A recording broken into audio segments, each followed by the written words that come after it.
Hola, hola, sorry, aquí estoy. ¿Cómo están? Hugo, Fabián. ¿Listos entonces? Listos por hoy. Qué frío, ¿verdad? Está haciendo Está horroroso. Y la lluvia, ¿verdad? Vamos a ver.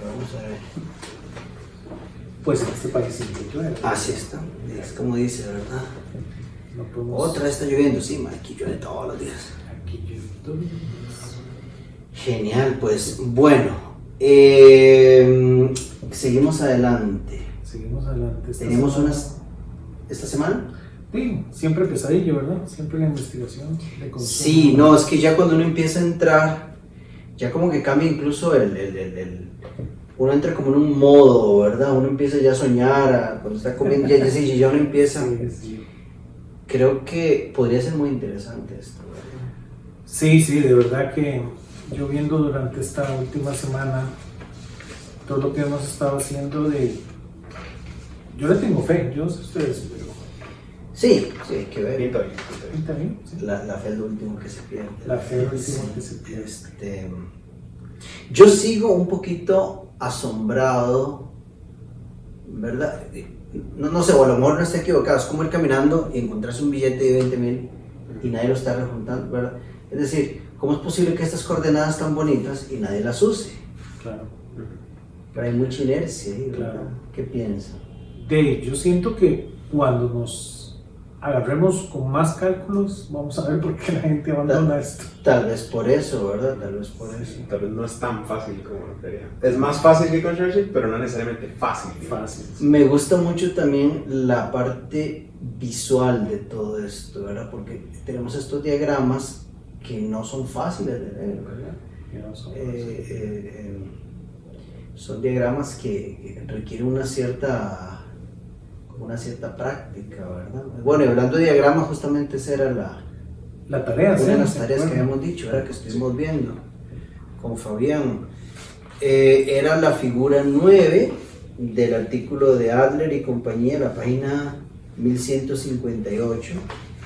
Y sí, resulta ser que por eso estábamos confundidos. O sea, hay un pequeño error, digamos, está mal etiquetada una de las partes. Entonces, vamos a ver. Voy a hacer la figura, pero la hago, ¿verdad? Sí. Aprovechemos. Es la sección 6, que son esferas de fluidos sin presión, o sea, dust, balls, polvo, ¿verdad? Que la sección 5 había sido más bien de esferas con presión, pero con densidad constante. Esas tienen densidad variable, pero tienen cero presión.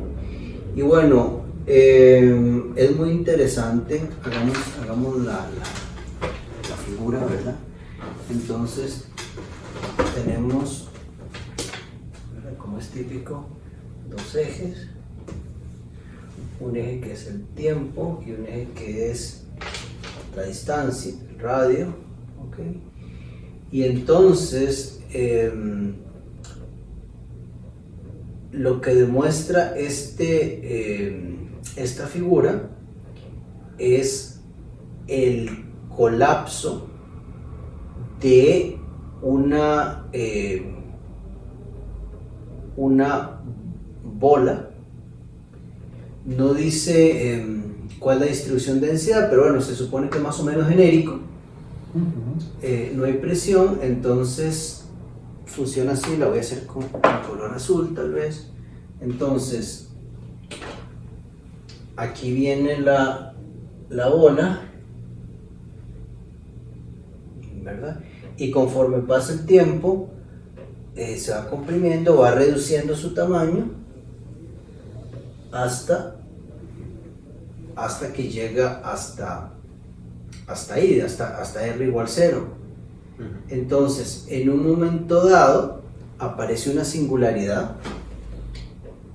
El eje se pone de tal manera que cuando t vale 0, ahí aparece la singularidad. O sea, llega un momento donde la contracción es tal que aparece una singularidad, a ese punto se llama t igual 0, entonces aquí hay una singularidad que la podemos marcar de la siguiente manera. ¿Okay? Singularidad, aquí no hay singularidad. Una vez que uno tiene una singularidad, entonces en ese momento aparece un horizonte, ¿verdad? Entonces genéricamente aquí va a aparecer un horizonte y conforme esto sea comprimiendo, ¿verdad? El horizonte va creciendo hasta que llega aquí a un punto y este es simplemente el R, ¿verdad? Entonces ya a partir de aquí hay un horizonte que empieza siendo muy pequeño, conforme, y esto nos va a ayudar también para el otro artículo, ¿verdad? Conforme va, digamos, se va comprimiendo más, va aumentando hasta que llega hasta aquí. Y esto es lo que está mal tabulado, porque en el artículo aparece como que esta línea de singularidad fuera la línea de infinite redshift, de corrimiento rojo infinito, cuando sabemos, ¿verdad?, que la línea de corrimiento rojo infinito es la del horizonte, ¿verdad?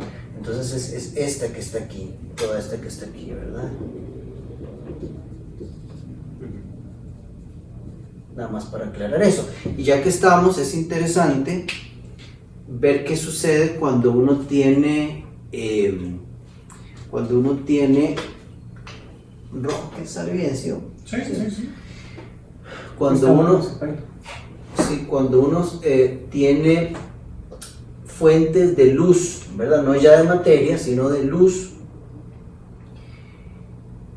que salen, ¿verdad? Que salen del centro. Entonces es muy interesante, ¿verdad? Si salen lo suficientemente antes de la singularidad, entonces esto que está aquí simplemente escapa, se va, ¿verdad? Pero si sale, digamos, con no suficiente tiempo, lo que va a pasar es que va a venir aquí, va a atravesar el horizonte y ya después de eso ya no va a poder escapar, ¿verdad? De hecho, en esta figura es muy interesante porque incluso sale de aquí, ¿verdad? Pero llega a la singularidad. Y va a haber un caso intermedio, ¿verdad?, en el cual la luz simplemente queda en órbita alrededor del agujero negro, ¿verdad? Entonces ya tenemos claros el tema de que esta que está acá es la línea de corrimiento rojo infinito. Bueno, este tipo de diagramas son los que tenemos que aprender a leer. Ese sería, el intermedio sería entonces el último rayo que logra, por así decirlo, salir. O sea, que queda así fuera. Es, bueno, el marginal, ¿verdad? Entonces un poquitito más sale, un poquitito menos entra, y ese que está ahí lo que hace es que se queda en órbita circular alrededor de la singularidad, del agujero negro.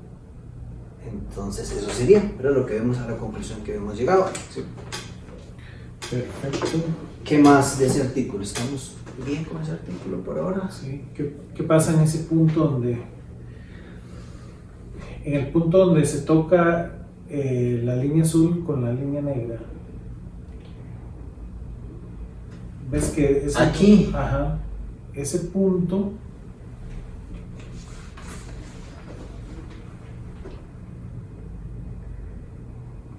ese sería el punto donde el radio, el horizonte de eventos es igual al radio de la estrella. Correcto. En ese punto es donde las métricas empiezan a cambiar. Buen punto, ¿verdad? ¿Lo ven? Ese es como el punto por excelencia. Correcto. En lo que andamos buscando. Sí, en ese momento el radio del horizonte es el radio de la estrella. El radio del horizonte es el radio de la estrella. Y les contaba que ese es donde deben de calzar las dos métricas. Hay que empatar las dos métricas. La exterior y la interior, ¿verdad? Que eso es lo que vamos a tener que entender con un poquito de cuidado. ¿Lo ven?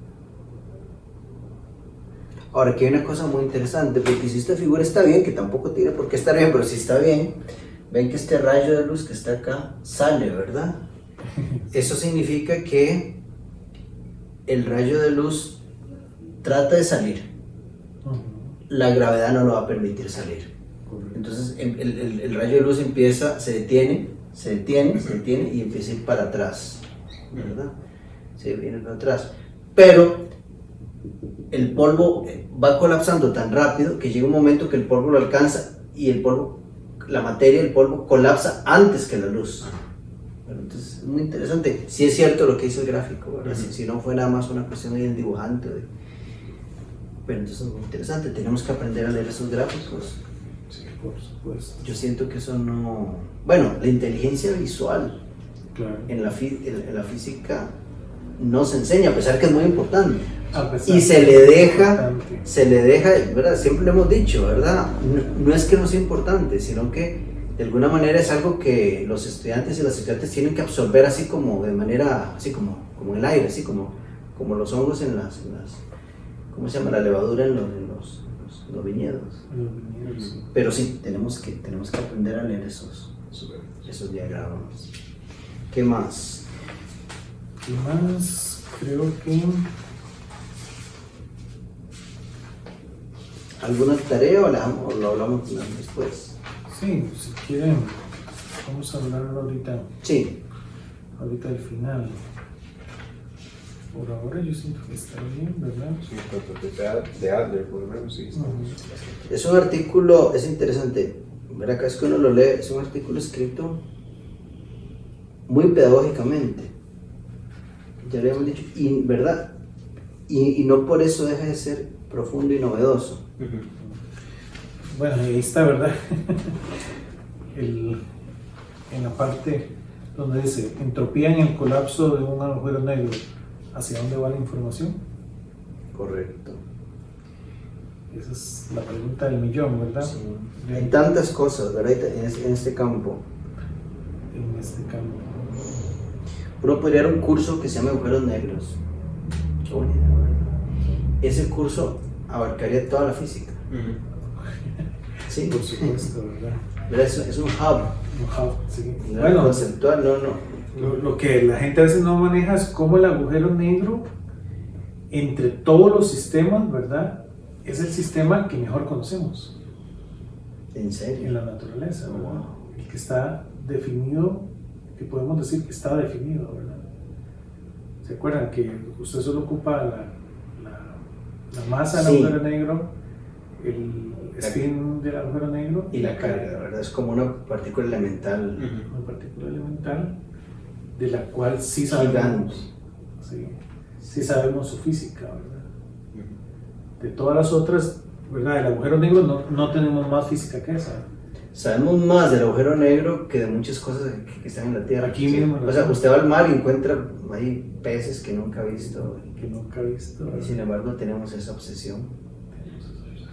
Sí, no, y esa listita que viene ahí en la sección 7 del paper de Adler Sí, los problemas ahí. está muy interesante. Sí, podría ser para el siguiente proyecto de investigación.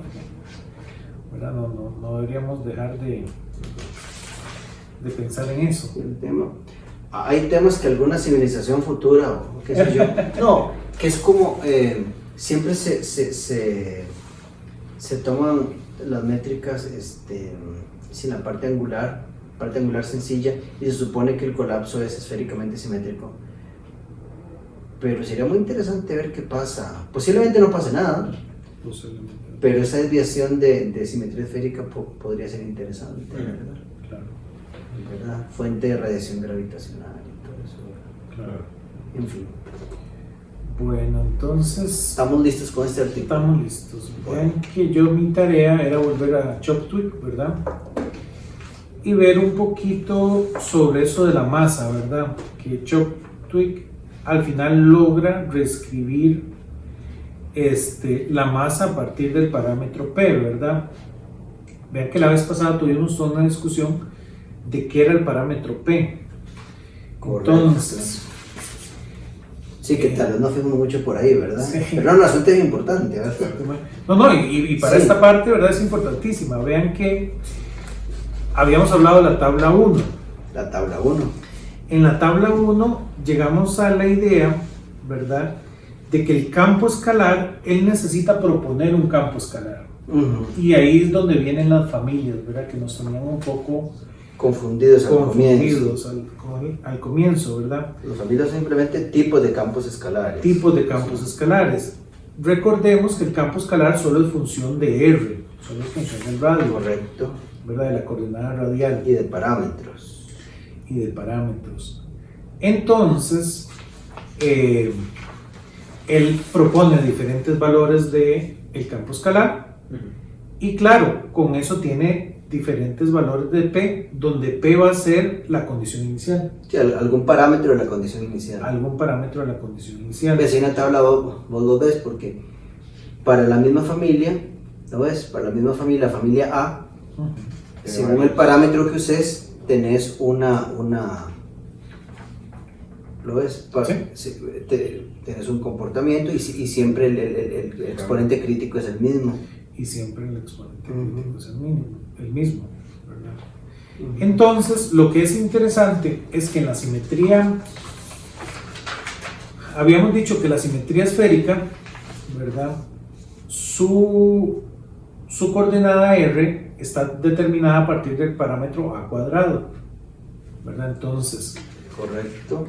Tenemos una función A cuadrado que es función de R y de T, y esa función A cuadrado nosotros sabemos, ¿verdad?, que se puede modelar muy generalmente muy parecido a la de Schwarzschild, que eso está ahí debajo de la ecuación 8, ¿verdad? Entonces ahí dice que A cuadrado es igual a 1 menos 2m entre R, todo esto a la menos 1.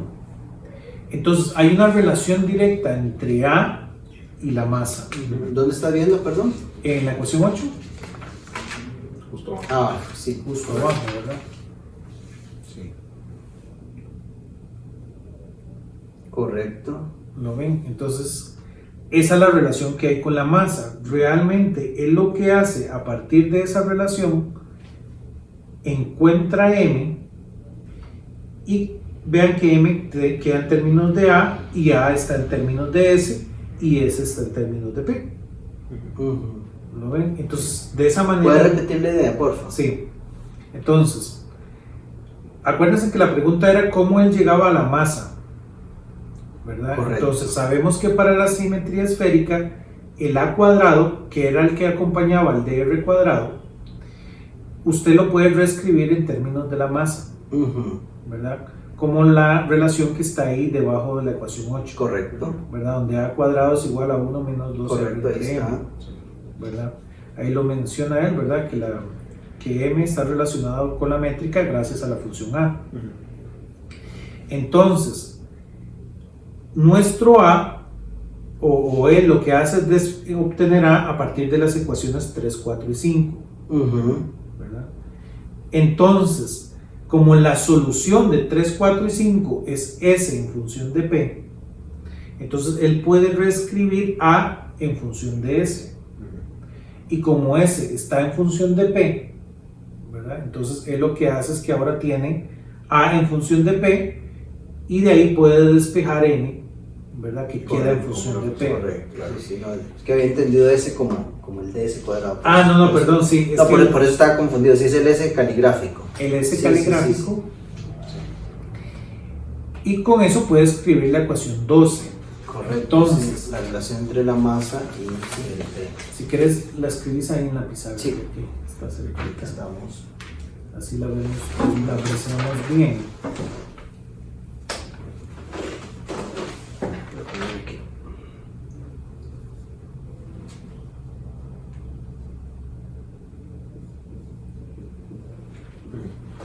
¿Verdad? Bien que. Entonces, SCF. No puse el C. Perdón. SCF. Vean que. Eso es C sub F. C sub F depende de cada familia, es una constante dependiente de cada familia, ¿verdad? Pero el gamma no. Pero el gamma no. Lo que es interesante es que sin importar qué valor él escoja para el escalar, ¿verdad? ¿Se acuerdan? Para el campo escalar, el gamma es el mismo. Sí. Entonces ahí yo me di a buscar varios otros artículos y llegan al mismo resultado, ¿verdad? Artículos de personas que están citando Cheptui. Numéricos. Esto sigue siendo numérico. Ok, entonces esto fue confirmado. Sí, esto ¿Y yo estos me- artículos que usan otras funciones? Hay otros que usan otras funciones, usan otra tolerancia. Vean que él menciona la tolerancia que está por ahí, la cual es probablemente para la gente numérica es como baja. Entiendo. ¿Cómo se define tolerancia exactamente? Cuando él resuelve la ecuación, Usted que es más numérico que sí. yo. Sí. la ecuación 3, 4 y 5, esa ecuación tiene que ser igual a 0. Numéricamente no se logra tener un 0. Entiendo. Entonces hay un delta y Un delta, error. sí, Ujú. decir que 0 es igual a 0.0000000. Es el tamaño del píxel, digamos. Exacto. Correcto. Y entonces vean ahí, arribita de la figura 2, él menciona que la precisión de la máquina Suave figura. es de 10 a la menos 13. Figura 2. Sí. Que delta P entre P, ¿verdad? Que es el parámetro, Sí. es ahí algo como 10 a la menos 13. Ahí lo veo. ¿verdad? Ujú. Ese es el tamaño del píxel. Correcto. Eso numéricamente de hoy en día no es tan bueno, No ¿verdad? es Se tan puede bueno. hacer mejor. Entonces mucha gente lo ha hecho con las mismas condiciones iniciales y mejor y llegan al mismo resultado, Al mismo gamma. al mismo gamma. Luego puedes pasar esas referencias. Sí, ¿O las sí, tienes sí. ahí? Aquí Sí. no las ando, pero yo se las Sería muy interesante. hago llegar, ¿verdad? Sobre todo porque nosotros no vamos tanto en la parte Sí. numérica, Bueno, uno se pero- puede meter en Google y luego ves quién ha citado a este maestro. correcto, algunas cosas. Pero yo les puedo traer la próxima vez las más recientes, ¿verdad? La confirmación Correcto, más correcto. reciente de esto. ¿Qué es lo que andamos buscando, verdad? Ahora vamos a ver, me parece maravilloso. Pero exponentes, quiero ser un poco como el abogado del diablo, ¿verdad? El diablo está en los detalles. Claro. Exponentes críticos, que yo sepa, no se han podido calcular analíticamente en ningún caso, excepto cosas muy contadas como ¿cómo se llama? El modelo de Ising, Por supuesto. ¿verdad? Entonces, bueno, no sé exactamente hasta dónde quisiéramos llegar, pero No, digamos, pero sí. es que mira que... Sí, bueno, tal vez es como pedir mucho, ¿verdad? no, pero... Poder obtener el valor de gamma analíticamente. Sí, no andamos buscando el valor de gamma per se, lo que andamos buscando es el crítico, sí, el caso crítico. Vean que es la criticalidad lo que deberíamos poder encontrar Sí. analíticamente y no se encuentra. Sí, tal vez ya puede ir el exponente universal, ¿verdad? Ver la universalidad tal vez ya no sea Ya tan más fácil. complicado. Entonces vos decís que el objetivo sería demostrar analíticamente que hay criticalidad. Que hay que- Bueno, me gustaría mucho revisar la literatura, ver en qué casos uno demuestra criticalidad de manera analítica. Eso no lo tengo muy claro, ¿verdad? Sí. Pero sí, Pero lo ves que de aquí, pero bueno, aquí ya demostramos criticalidad analíticamente, ¿verdad? numéricamente. No, sí, pero el punto es que lo que estamos haciendo aquí no se mueve del mundo analítico. Simplemente que porque no somos capaces de resolver algebraicamente una ecuación, Ajá. no vemos la criticalidad, ¿verdad? Entonces, por eso hay mucho, por Bueno, eso es un problema suponiendo que hay criticalidad. suponiendo que lo creemos, por eso está que bien. lo creemos, ¿verdad? No, está muy No, bien. la pregunta del millón, aquí, si no encontramos criticalidad, es por qué hay ¿Por qué criticalidad no hay? numéricamente. ¿Perdón? ¿Por qué la hay numéricamente también? ¿Por qué la hay numéricamente? y no analíticamente, si no la encontráramos. ¿Verdad? Es un problema de las... ¿Y la han buscado? La han buscado Con Schwarzschild. con Schwarz. Ese es el tema. Ese es el tema. Y si hubiera bueno, sí, es que o sea, lo que estamos diciendo es que tal vez es un tema de coordenadas. Tal vez un tema de coordenadas. A mí, entonces hay que digerirlo. Yo siento como que estamos echando la olla de carne, la yuca cruda que es venenosa, ¿verdad? Hay un montón de cosas, sí. Vean que entonces por ahí pueden ir las tareas de la Pero próxima antes de vez. hablar de las tareas, hay una pregunta que quería hacer, ya lo olvidé. Vamos así, porque con tanta cosa, La otra semana. pues. sí, me acordé. ¿Cuáles son las tareas entonces? ¿Qué les parece? Entonces vean, tenemos que tener claro esas coordenadas. Tenemos que ver cómo usted llega de Schwarzschild a las otras coordenadas. Ya me acordé lo que iba a decir, pero ahora lo digo. Ok. Entonces, podríamos empezar de tal vez las más sencillas del artículo de Adler y verlas cómo usted parte bueno. de Schwarzschild ¿Cómo dominar eso? ¿Cómo pasar de Schwarzschild a las otras? a las otras. De ahí, bueno, la de Penlevé-Gullström es como más peludilla, ¿verdad? Sí. ¿Qué tal empezamos? Yo hago Eddington, Finkelstein y vos haces Kruskal-Sekeres. ¿Está bien? ¿Cómo se pronuncia eso? Sekeres. No sé. No Yo sé. hago Eddington, Finkelstein, vos haces Kruskal-Sekeres Sekeres. y la tarea es ver cómo se pronuncia. Está bien. Sí, sí. Y yo tal vez, ¿verdad? Puedo darme la tarea de buscar los intentos de hacer esto con Schwarzschild. Ah, eso sería muy interesante. Ver bro. ¿Qué intentos Ahora- hay de Choptwig con Schwarzschild? Ya me acordé sí, eso me parece genial. Ya me acordé de la pregunta. Y corrígame si me equivoco en la hipótesis. ¿Por qué la gente que hace complejidad no se ha metido más en estas cosas? ¿Lo ven? Quiero decir, Probablemente ese es un proyecto de investigación. sí, no, pero digamos, porque aquí está picando en la línea, ¿verdad? Por supuesto. Pero bueno, Por supuesto. es decir, porque la gente que hace complejidad, pues digamos, si se ha metido mucho en ciertas cosas, en otras veces eso puede ser otra cosa para pensar. Bueno, Bueno, está lloviendo. está lloviendo. Nos vemos ¿Qué en hacemos? 8. Nos vemos de 8. Perfecto. Perfecto, que estén súper bien, cuídense. Chao.